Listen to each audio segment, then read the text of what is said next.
Well, so yes, another Thursday is here with us. Agradaa brain so, and then September, gradually we are getting to that day. I think about 94 or so more days. Now on the 17th, Agradaa, be at 9 to 10 p.m. That's where major political parties, New Patriotic Party, and the ruling National Democratic Congress, yatina say na edin komo efa key sectors of Ghana economy no ene kwa be fa so a ebitimde akọ eye enkan. Quickly, Mamenka said the fact checker is on. Last week it was on health insurance as to whether eye juma and I say enye juma. There was a call for say yensantua san komo, so definitely be nemu ma yenko check here facts bimbra efa na no dan komo course no ye ba me guest atena say this time no ye ka akwan ho ensem akwan ho nsem se akwan hodo e wo man Ghana mi ye see ye akwan de enso dodo na agusu e wo ye e kan say state bi mu a unyina odwiro ho a onti ase yenko na yenko check here facts bimbra ye ba nkomo pie ho a yebedi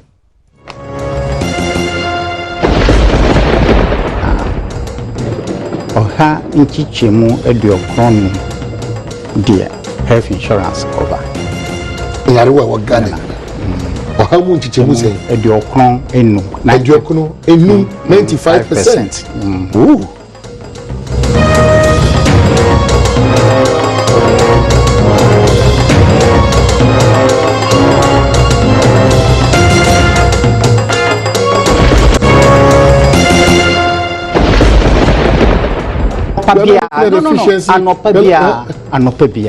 Anopabia. So wuko any hospital woman health insurance eye juma. Won a woman health insurance card ikwa yare hwe no.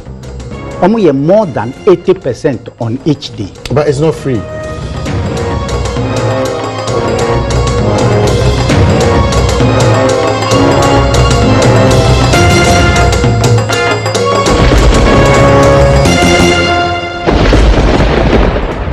And you were over 5,000 health institutions are you know more a juma a be a private.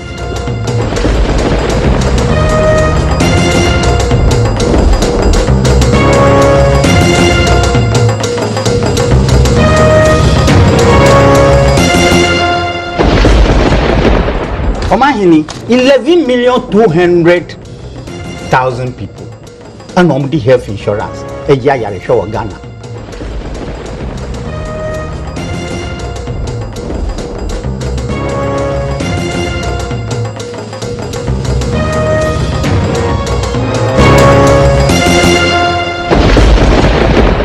Any over 500 drugs now, I agree, including the Ghana Medical Association representatives, Pharmaceutical Association of Ghana. Anyone who for health, Ashemu, Aka said, these formulations, and no, let me ask.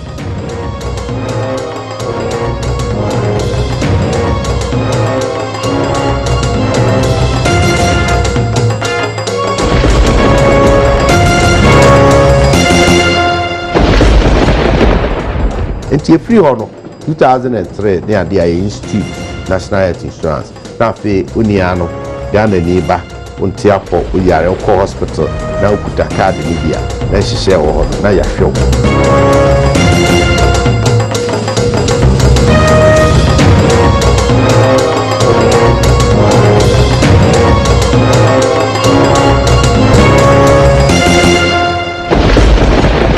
Say what's wrong? You can sing baby, and no more. You're the bar, Ben.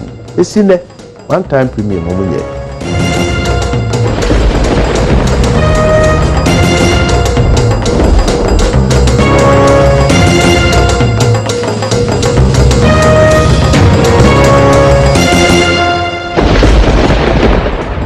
My kind will say, Bogatanga, Ghana Medical Association. Only service providers could see. Only the above on thing about the graphic, my baby, I announce say health insurance. We are back to cash and carry.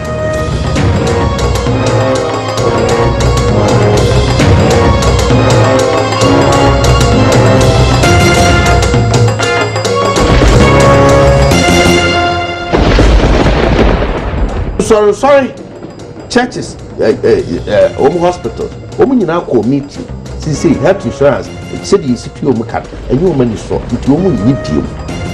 These are facts, they are notorious facts.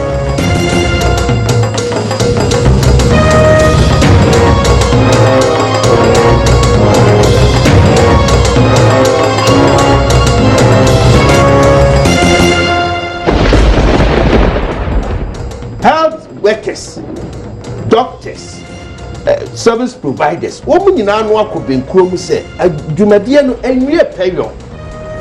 One new money a good, a crime minimum, and tea woman to me, yet you man a fit.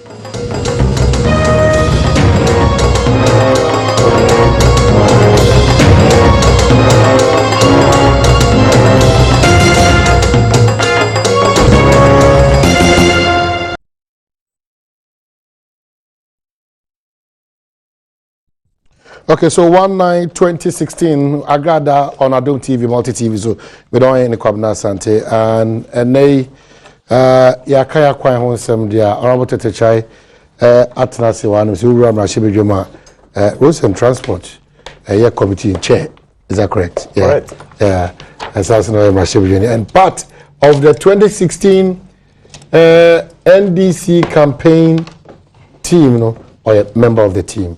Baba kwa ba da CP so ajibre say baba no share papa say bojo ma pa me bojo me nyem na me say me mbo omo no ma pa me.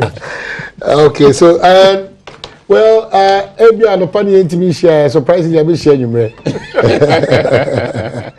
yes hi say oba yira ebodua etino wapie anajo awan say odipa do na ogana anopa pa so bi mom de dabi ba anajo de ombe pie nimnya for kwamno chiri da kota kwade peso aso okwa deputy ranking roads and transport new patriotic party and also atrazora makwaba welcome wabedi ni say no be kwa copy say betra ba bi in terms of our program takwade mo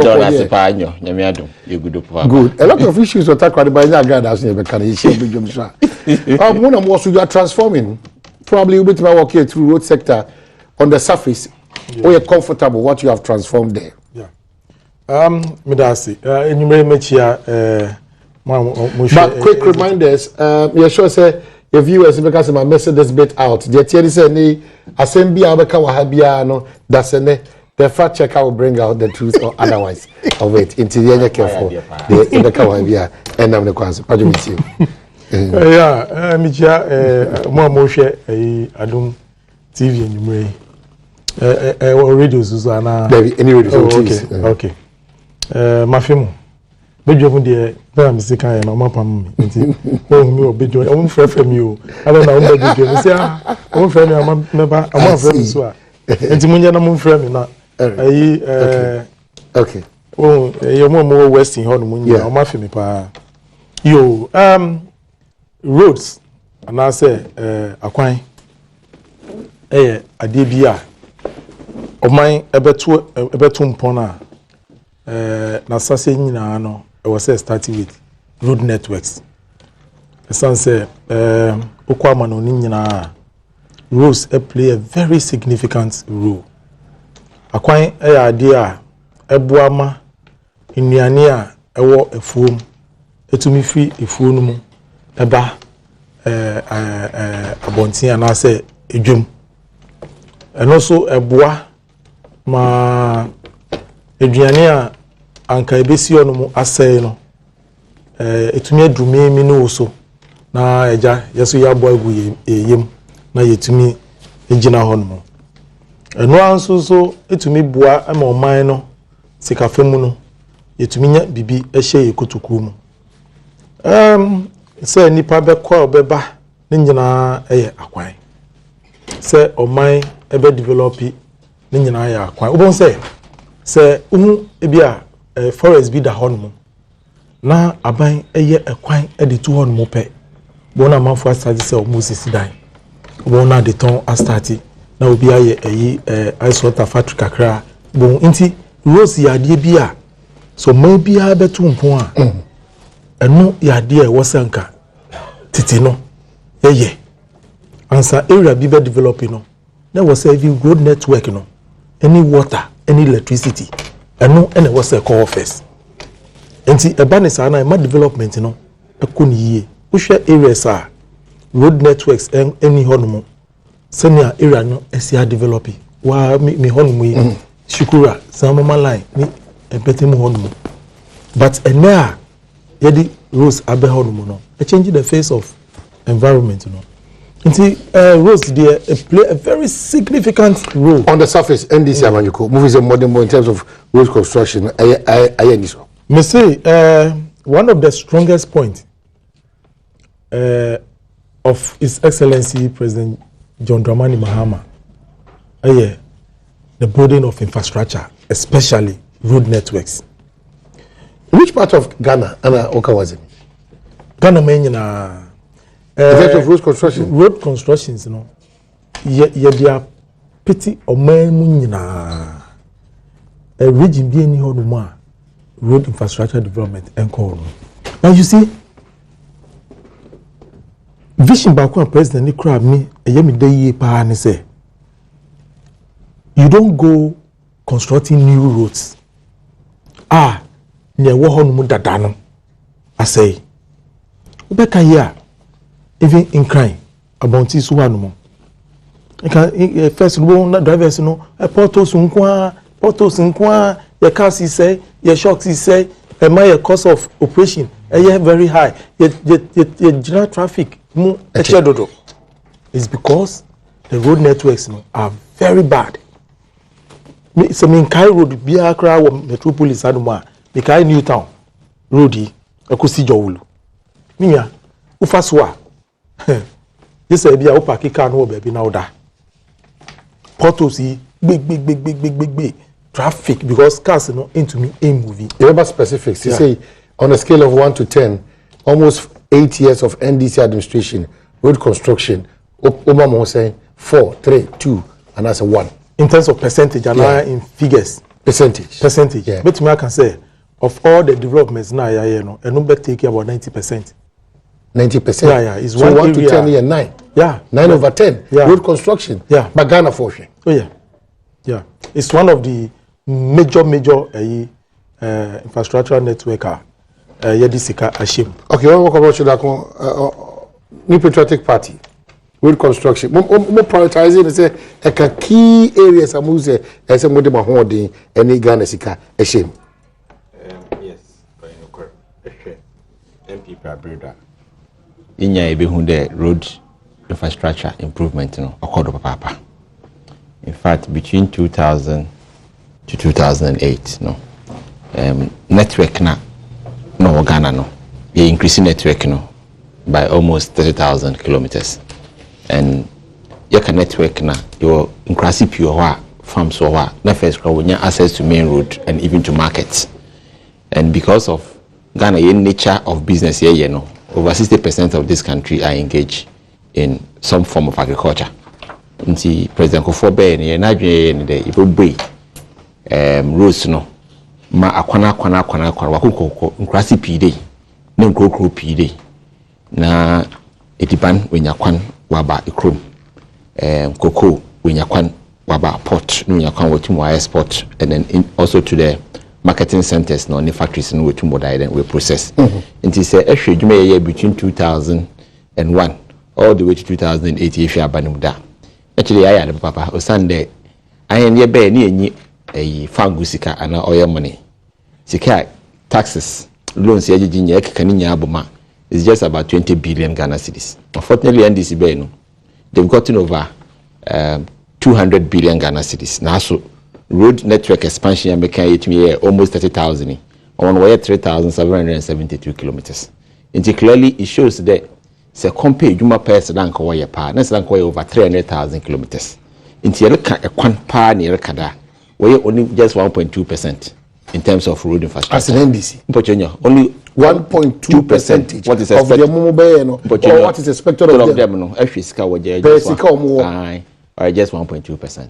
Inti ebon the NDC for dey be work roads asema otumi ka kilometers waye dey be work ka nkro no ne bro no roads nketen no waye no on work ka hasam roads okay come on crying nya ka bo on do 3% impo.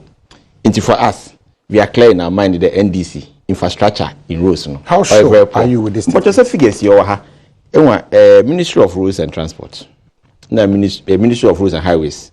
Na Ministry of Transport. Na Statistical Service. They every year we will deliver our bulletin on road infrastructure in this country. And that's the report I have here. Inti report to Ebini. Inti say shuma a bit my who their comparisons the figures no. What's your friend that I could say minim. Ebini. Inti a bit my check wa ha. Me sure do will be. Inti NDC for consistently 1 kilometers wire. They go brono day. OPC together and do. Oh, do baby ala. If I don't market network no, our expand no 3,772.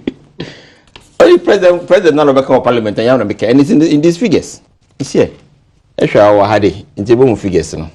Kikabuma ebehu network expansion. Kikabuma ebehu. It starts from 2001, 2000 number. Now 2018 number. So check all the way what they've been doing over the years. Now, as in NDC. Just 1% of what was expected of them. Mama camera.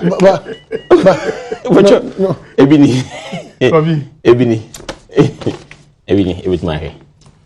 Yeah, from 2000 all the way to 2015. Okay. Until the president of Parliament, if you go to 71,000, until from NPP time and figure any. From yesterday, 37,000. Okay, so difference of additional media balance. 103,000. In your from 60-70 to them 71. You're 3,771. Additional pennies for that count. About road condition makes Nakasa. Okay. Well, good thing about the Madinia band, and this is for on China way propaganda. Do I use why? 1 year maybe here. Extra condition makes no sir. Usually roads no. A good. Near fair condition. Near poor. I mean poor the kid I don't know. Little for no agent papa. Na fair no so you basically like roads are asphalt in do. Another road no do no ye latrite latrite and your friend no gravel.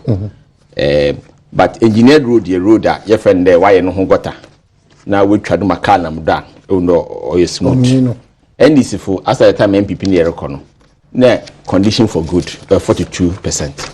Na condition for offend and fair no, so was around 26%. Now condition for poor near 32%. But at the end this within the last 7 years as for poor the bibi ojina na no ojina onko ni 32%. In your 32%. Bibi 8 years after that bibi ojina poor condition bibi ojina no ojina. Name good na you call 42% next time cost strive what call 50 no. One more roads ni pia say ma wa 33%. Until as we speak the roads na I am cry MPP ye no.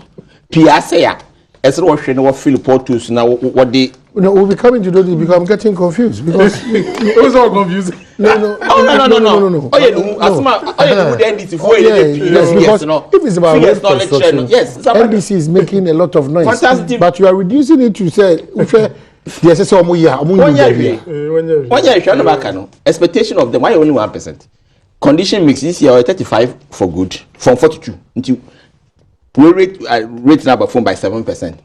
Now a condition for fair no. And I say good no. Why am I say am why the why offend and why perform just 3%. Now poor the bibi ojina na no eden. Ojina because they don't invest in road maintenance. They don't invest in road maintenance. Okay. And that is where there's a problem. Intend is food no way anything. On some account, Miss Mama including they shouldn't be mentioning town names because roads are roads. Into 1 million kilometers. All right. And they work that day. And this is coming from their own ministry, or own fear. Young corner, your own ministry. Young corner, young could try home, bra. Yeah, but the TNA. This is one of the biggest revelations ever in Agradaa. So the performance of the NDC in terms of road construction, the roads and transport chairperson, 90% of performance percentage in terms of roads and one. Now, the New Patriotic Party for deputy ranking can there. Of course, it means that we need to hold the NDC by the neck. Then can job say the Omokano, they should explain further. Yakwaba, that's explaining further no. Ebeba, Yakwaba.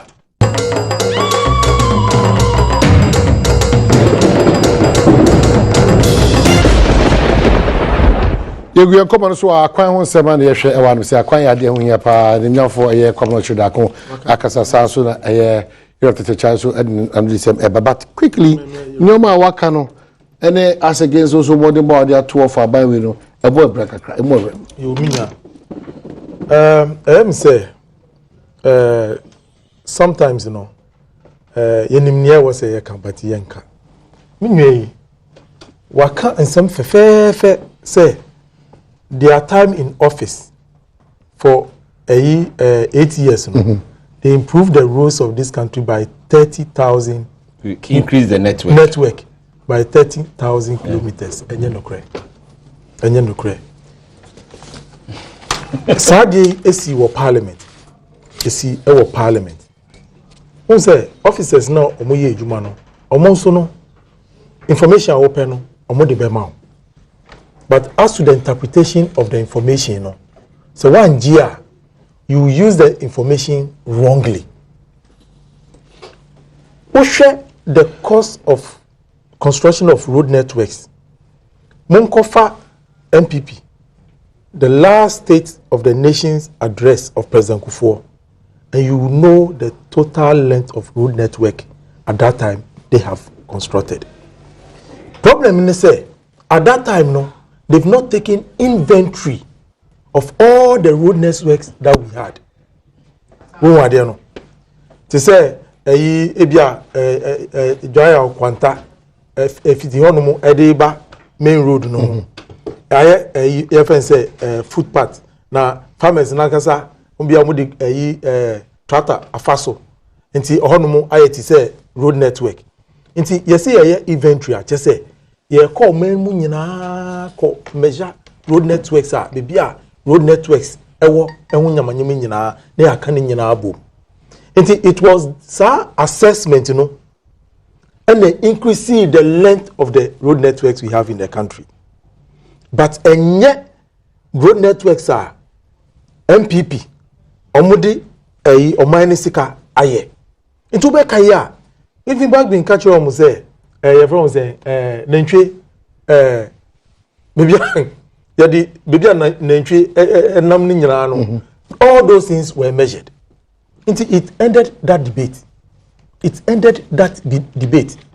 and omo ministry no I can say yes figures no omudiabano the figures were right in terms of the quantum increase but it was not as a result of NPP administration or creating new road networks but because of the inventory say baby akwan wo bia no mu susu no ma hwe say oman no your road networks no ya ahe dodo sen ya dodo sen na ye eno na yes a figure no enti enye mekwa wo ba bia say NPP within 8 years no they did 30,000 kilometers of road. The budget President Kufuor last State of the Nation national address no or stated the quantum of road networks are omaye but wo mami cho bibi feeder roads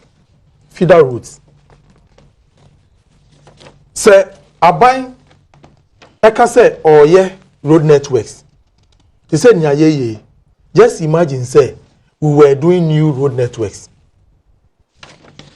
would have increased the length of road networks in the country but we are putting quality to the old and I say akwan nyina access no you bringing nyina back to what new and you are constructing road networks the sense say old ones na access no who see ni nyina presidency there be mean can say me so me kwa akoye new road networks are old ones na here aye portals ni manholes nti ye best CSA sa old ones no na yetumi SCS because portals patching no ese ka say gwa who kai some of ye portals no on patch here ne ochina ubana sa ho na sa beda obi. Okay, so philosophy is NDC dey enquire kwam fufu bi abiem within no e be say afa so biem yes a domi cross na exactly those things are happening into more strategy no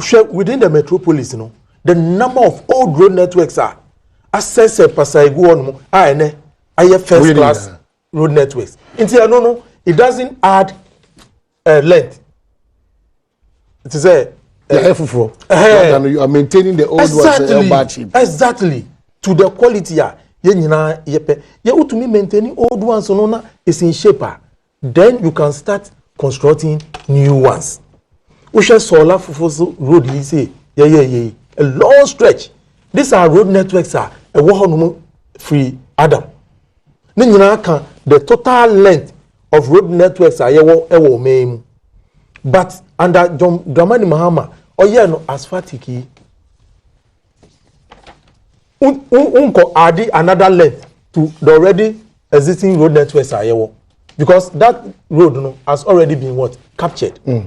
What you are saying. But then you've spent money on about 60 or 70 kilometers stretch. Until you can't add to the length, but you've improved on the quality. Until we yes are old ones now to that standard, then you can now start creating new road networks. I see. You see, who say analysis no and this thing has been discounted. Until minimum adukronti here, still omukuta sa krate here, omudi for any penny sano. Kobi, you know this. Okay, Kobi, I'm the chairman. If you do all moment assembly, why are you confused? Sure. There are different categories of how you describe rules. First one is the expansion of the network. You them by my describe. Maybe from 8 to 30,000. The only expansion of network. Exactly.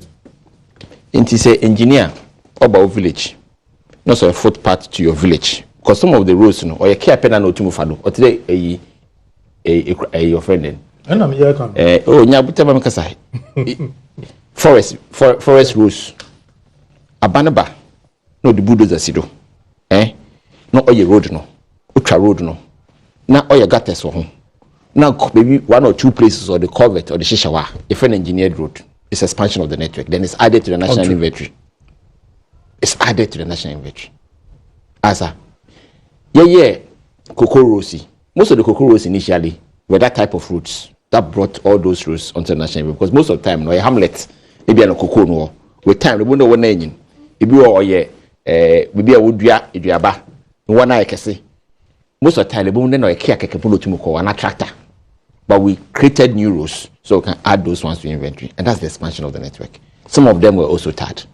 But all the Kaba President Kufo in 2008 State of the Nation, these were what we call new rules or third rules. Onumpu, third rules NDC for 2079. Third rules? Yes. 2079. Asa. Under President Kufo, what was done was 4,473. It's 6,473. Even on your figures, figures no. Are the full. Are the full. Your statistics. And that's why I'm saying that even NDC with over 200 billion, this is what they are doing. Into Morocco cannot do more fun confused with Biala. Into some of your parliament, them the one task. So they are different categories. So even the quality of the roads, good, fair and poor. What about those ones? Also, crime achieve 42%. We reduced that now by 7% to now we are talking about 35%. What happened? Because they are not maintaining the roads. It's different categories.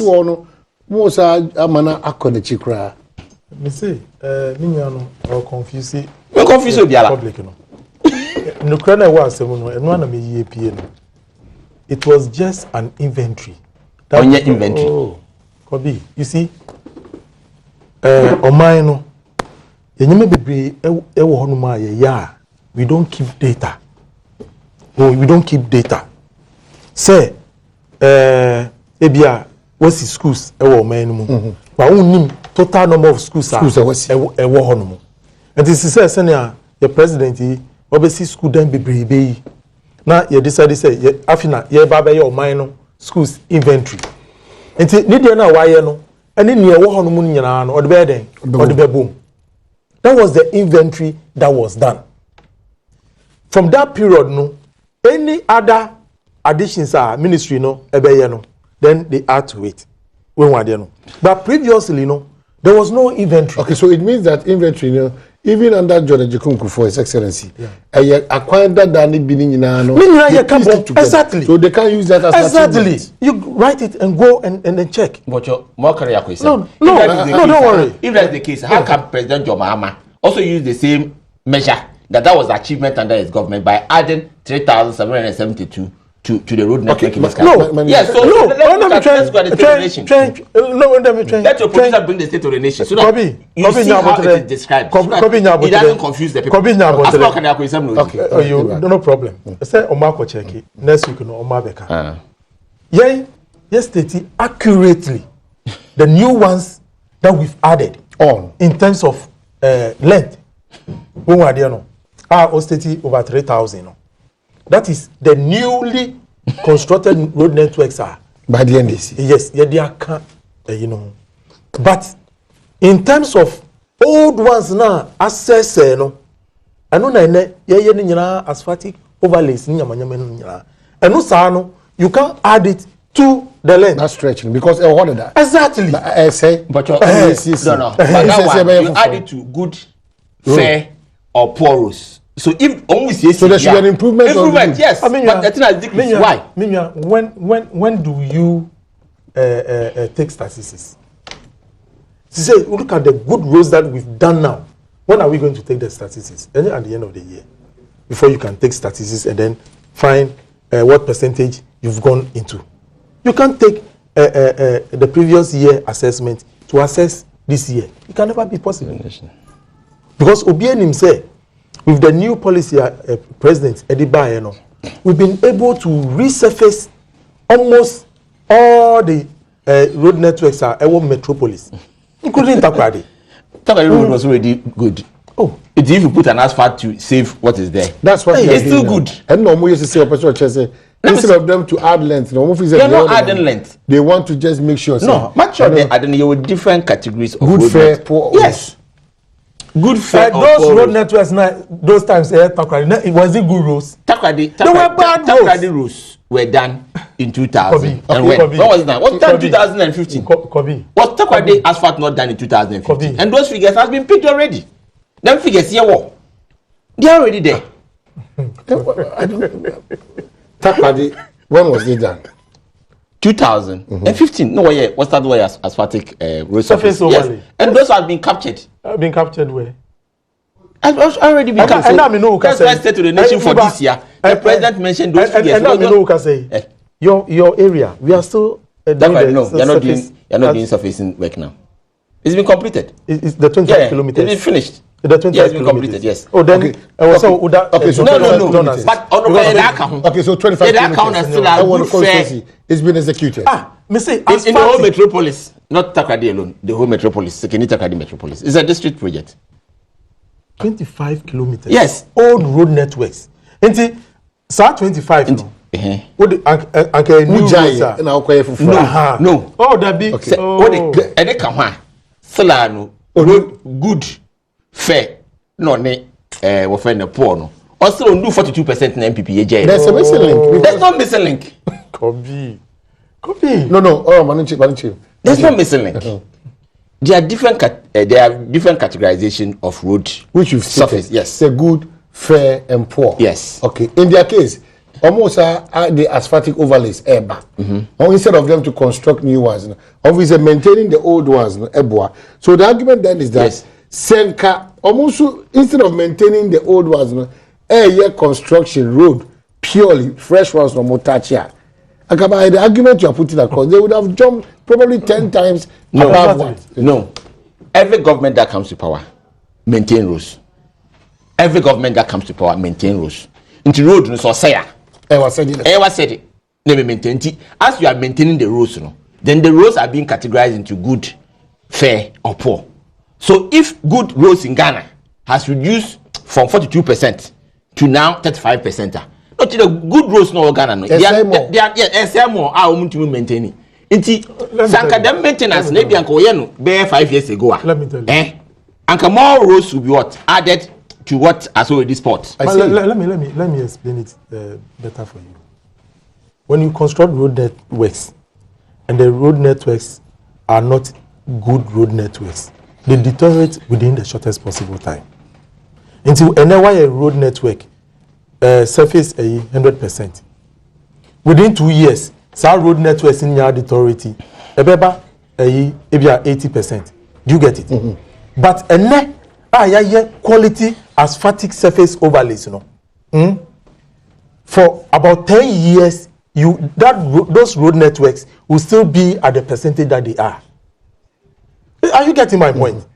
And don't you know, if at your time you did very bad roads, okay, and then within a year or two, all those road networks got deteriorated, do you assign it to the current government?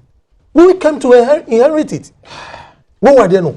If those road networks were done using the right materials, remember road networks, you know, are lasting for a longer period, you know. Mm-hmm. Then you go and spend what you have today on different networks. But because those road networks that they did were very badly constructed, most of the roads they do purpose just went off. They do purpose. Whom do you ascribe the poor nature of the road to?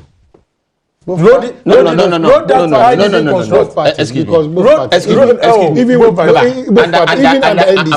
Even under NDC, newly constructed roads need be one man. I didn't say.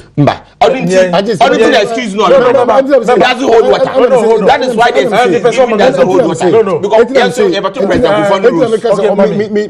they all can indeed entirely. If you say even under their watch, there are certain constructions in terms of road, whether major or minor, whether it's bypass or whatever, whether even asphaltic. So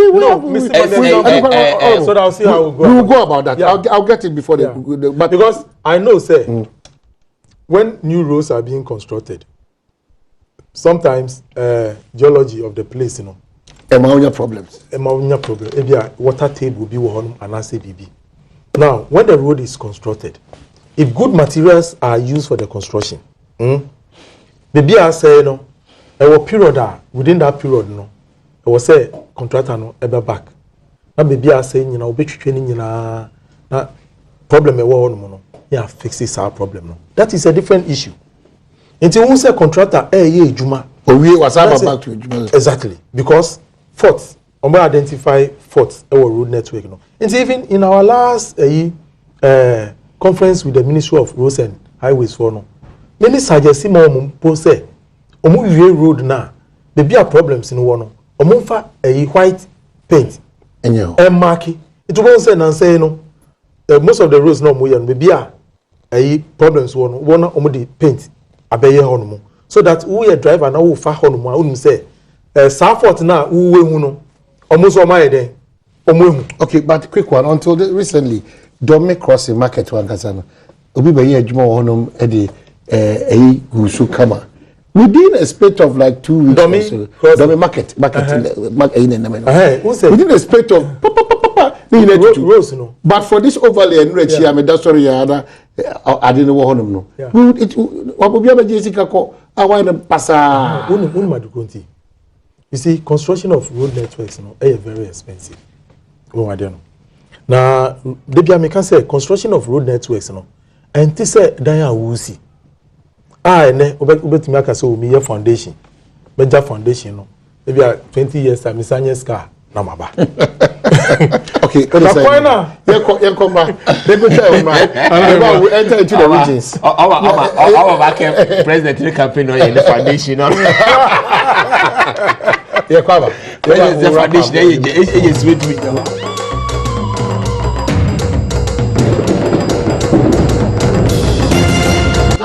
Okay, so we're back. Almost wrapping up. Quickly, my name is Honorable Kwabena Ochridakun. This one is from Coventry, UK. I'll say, Kwabena, it's sad when you see so-called roads constructed in Takrady. Some of them have already developed potholes, and other areas are almost exploding within 2 years. Is that correct? It's correct, yeah. And it's the same thing on the Spinkers Road. Until the all kinds of 70 penny there, that's what I can. Anytime I can say, good, fair, and poor, no. Still are no any on your jumano. It shows that the kind of wide GNP road tools are kese wajiji levies taxes are wajiji over 200 billion is not going into investments in the roads. And this is very pathetic. All right. I don't know American channel say we are road network, you know. Maybe are problems. Quickly, the numbers in the two January regional or contractors, you know. Networks in Nina. Usha Spinters Road. Maybe a water table, no. We say ensure if reform. We say ye local contractors, also no. More challenges kesiye. Say enipa no ye adwuma na se sika ni hono ma ye de betua adwuma na waye no. One, enipa no ontumi training ni workers.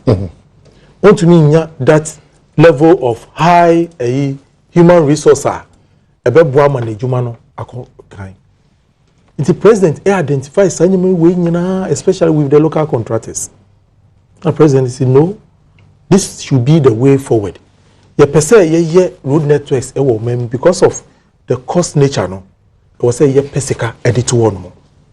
So that enya dey say u ba be ye ekwan nya wo kire say enipa ne be ye ya 2 days asay no. It's because that road is GOG founded. Government of Ghana. Money. What happens? So you see it. What happens is that ebia enipa no a construct base reference 10 kilometers. Why first ceiling nobody be light egu ekwan nanim. Nti wo local person wo be feel say ekwan na why no. Eno no cars no fa so 1 2 3 4 5 ubona base no. Okay, I was saying good evening, Pop saying. Good evening, no my me hoya pa na so. No, I don't boko. Okay, quick one because of a brain any time. Account quiet one some there isn't in your NPP phone. Near betting. Hokra. Money on me a power free. The quiet a year from the bread. A day could be as a father's way. Uber paying on me 2005 and 2007 in to 2. Then the other catch me say, I then I buy the buy one Mary she and I say 1 2 also. Yeah, it's like I'm a quite woman. We can this year buy a pine pie, John Dramani, Mama, and Miss Phil CC, pine wine in here now. Okay, yes, from or Mama Papa in a Juma. All right, that's CP. Yeah, and it says surface over near Uka or Hono. First ceiling, no, just to give the road no some stability. Or say contractor no, esan baby no the real ceiling no ebeguso. But say yentia contractor na, there be a time we say obano, obeba na sa first ceiling na waye no na say. And nothing na presidency there be. Yen to me enhwe sika engusa. Because say when to me enhwe nipa no na ekwan ni say ya. E wo say wo sa cost biom. Na akoye oman no eka me no yeka. Nti there was a be 10 million ebe no. At the end of the day no, I the best 30 million. How praise believe in the Pope saying. My mejo so no bombo ko de. Na me adom boko. De na me asepa ti o mejo for ma me say nyankopon chira o mu pa na dima pa o mu di no mangana. Okay. O my say nepa say ke ko to banda and NPP no to no come to Obama no. Because that's a western region one kind of crunch in Ghana for. We say a quite power man penny western region a quite what is it? Why you have western region for penny western region? I want to know more man penny baso. No what you come to say a binding to me quite western region. Oh my, for example, say a penny to a legal coin. No quantity a quite be an NPP was or my penny or Batoma Bay campaign. And the promise yes or by a Sakwana May. And with our Sakwana or my penny or my penny mamma and other year point a penny to a legal. Now you way now for western region or point or my penny. Not as the MP, let's not buy enough work as so. Okay, yeah, that's CP, Brady. Yeah, it's me for friendly, but just quickly on that, nothing wrap up. You close that. I have one. No. Okay. Send him the Western region. Yeah. Ghana, our contribution to national GDP, it's about 60%. Even from gold, cocoa, timber, and even fish in the sea, we contribute over 60% to national GDP. Now, so, EBA, main obstacles encountered in visiting health facility. Western region, 45.2%, and we are number we are the third on the list. If you come to markets, main difficulties faced by employees going to workplace in the region, Western region, is 54.6%. Bad roads. If you come to main difficulty facing marketing farm produce, Western region, we are talking about 33%, and we are number 3. As someone look at it, oh, Mammy Cassin, 2015. Excellency, the But president. your 2015 as a America.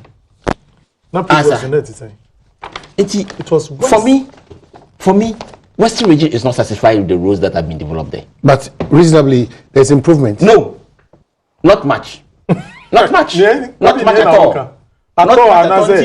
Inti Asamna Yerkano, President John Mahama, a Jumas Royal Rose, based on the amount of money Ghana for Yadash in him, why only 1.2%. It's only you may be. Okay, but what only yet now?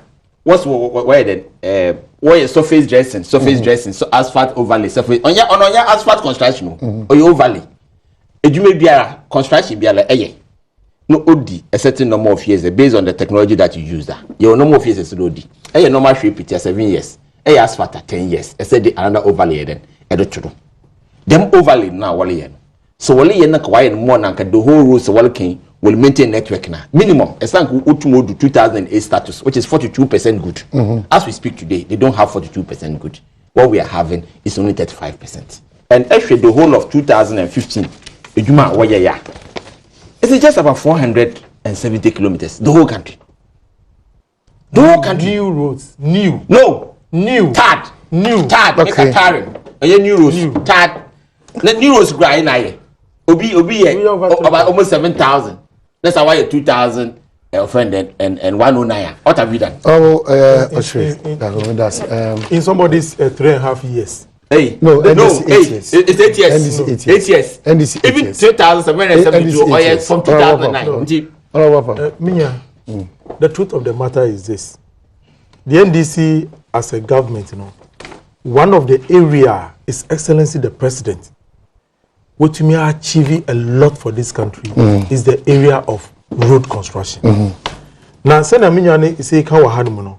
Sabi, Kofona Kasa or more Western region, they know the previous state of the road network. So much has not been achieved. Oh, I don't say much. Much has not been No, achieved. but you see, Much has not been achieved. In Western region, specifically. I know. In Greater Accra, I know. But as Even my can say, there's a mess. you've seen a leader who is prepared to solve that challenge that you have. Because those road networks have been neglected for so many to years. whom much is given. Much is expected. That is why we are giving them the best of all road networks in the country. We are not giving them feeder roads. No. You see, road networks, you pay asphalt among so that Western region can you Minya, so that Western region asphalt can no yentiasi. Now so kwa wenye bi. No can. Mr. Sawu wenye. No can you? No, so no make no. Because Western region asphalt. Yeah, Ubi. There are a lot of asphaltic surface overlay. Which are overlay. Overlay is not no, new roads constructed. Okay. This one. How about it, Chai? Agona Junction Lubu. Asphaltic. We share your friends saying no, how many kilometers? Elibo Road, how many kilometers? Okay, so we'll piece it together. You've been giving much, but less is done. Oh, 60 kilometers. How many kilometers? 60 kilometers near. 60 kilometers. 60 kilometers long. Nobody has 6,000. Nobody has 6,000. Okay, Kobe. Should I cover that? When you feed out. Tete Charles with that. This is an international. We have a team that's a camera set and have a sound technical team also, and I'm a director and have a producers. We don't mind coming as anti. Therefore, the discussion continues. Road construction under the two major political parties, OBIC tweeting argument. But I'm sure we'll do those fact checkers. Exactly. That's it. We'll come and meet here. Exactly. So, there's spectacular failure. Anti-checker also.